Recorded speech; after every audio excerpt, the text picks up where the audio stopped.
నా పేరు లక్ష్మణ్ సార్. ఇక్కడ హైదరాబాద్లోనే ఉంటాను నేను. ఓకే. సో ఫైనాన్స్గా చాలా ఇబ్బంది పడుతున్నా. ఓకే. శాలరీ నాకు 20,000.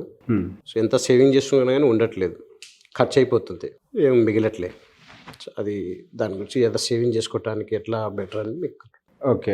ఇప్పుడు మీకు ప్రతి నెల 20,000 దానికి సరిపోతున్నాయా, మళ్ళీ ఫ్రెష్గా అప్పులు అవుతున్నాయా? ఫ్రెష్గా అప్పులు అవుతున్నాయి సార్. ఎంత అవుతుంది నెలకి అప్పు? మళ్ళీ 3,000 5,000 అట్లా. 3,000 నుంచి 5,000 రూపాయలు అప్పు అవుతుంది. ఎట్లా తీసుకుంటున్నారు అప్పుని?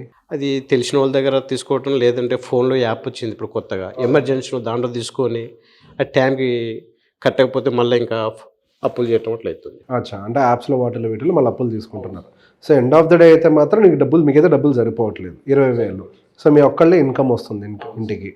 మీకు ఏమైనా ప్రాపర్టీస్ ఉన్నాయా? ఉంది సార్, ఊర్లో భూమి ఉంది. అంతే, అంతగా మించి అంటే ఒక పెద్దగా ఏం లేదు. మీ భూమి విలువ ఎంత? మీ తమ్ముడిది కదా, మీ దాని విలువ ఎంత? మా దాని మీద చూసుకుంటే ఒక 30 లక్షలు ఉంటుంది సార్ వాల్యూ. 30 లక్షల రూపాయలు అప్రాక్సిమేట్గా మీకు విలువ ఉంటుంది, భూమి విలువ. ఓకే. కానీ దాని నుంచి వచ్చే డబ్బులు మాత్రం 30,000 రూపాయలే. సో ఇక్కడ పెద్ద సమస్య ఏమవుతుంది అని అంటే, మీకు 30 లక్షల రూపాయలు ఆస్తున్నా కానీ అది మిమ్మల్ని కాపాడే పరిస్థితిలో లేదు సార్. మీకు వచ్చే జీతము మిమ్మల్ని కాపాడే పరిస్థితిలో లేదు. ఒకవైపు ఏమో పిల్లలు వయసు పెరుగుతూనే ఉంది. సో ఇప్పుడు మీ ఏజ్ ఎంత? 37. పిల్లలు పెద్ద బాబు 7 years, చిన్న బాబుకి 5 years. ఓకే. సో అటు ఇటుకి ఇంకొక 10 ఏళ్లలో వాళ్ళు మళ్ళీ హైయర్ ఎడ్యుకేషన్కి వస్తూనే ఉంటారు. వాళ్ళు చదువుతున్నారు, ఎదుగుతున్నారు.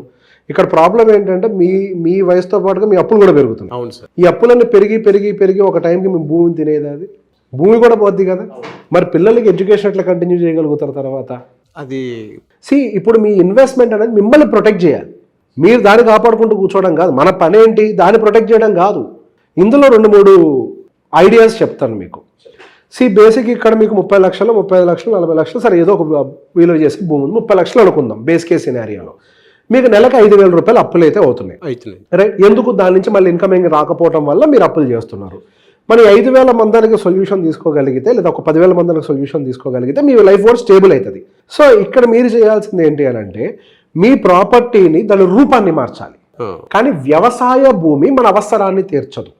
అదే గనక ఆ రియల్ ఎస్టేటే మీకు రెంటల్ ఇన్కమ్ ఇచ్చే విధంగా మారితే నెలకు 10,000 రెంట్ రాదా?